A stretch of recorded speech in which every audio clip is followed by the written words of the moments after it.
bien oui, c'était une face B et là nous avons une face A que j'ai faite à partir de cette face B et je lance l'animation. Alors vous avez vu, j'ai regroupé de façon assez importante les différentes tortellini au centre. Pourtant, j'ai besoin que chacun de ces tortellini manifeste son indépendance d'avec les autres, qu'il s'agisse réellement d'éléments différents. Mais j'ai réussi quand même à les regrouper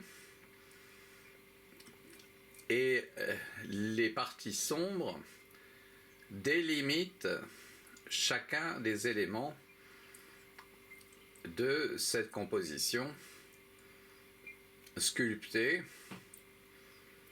et qui est réellement admirable. Alors,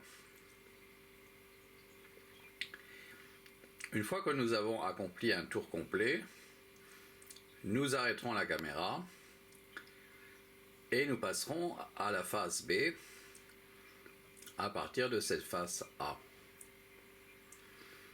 Moi je vois par exemple ici un portrait tout à fait magnifique qui est dans la partie gauche de l'assiette, c'est-à-dire à la gauche de ma main, on a une tête très très belle, très admirable, un petit peu animale par certains aspects, mais pourquoi pas.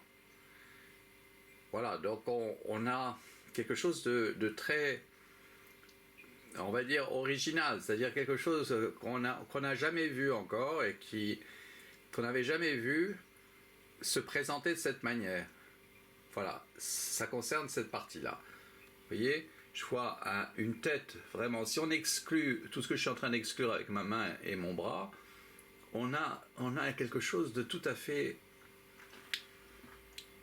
vivant et représentant quelqu'un qui vit sur cette terre. En tout cas, la sculpture est vivante. On pourrait croire que la personne existe réellement, vraiment. Bon, j'ai arrêté la caméra et on va faire la face B, c'est-à-dire la face papillon de cette face fleur.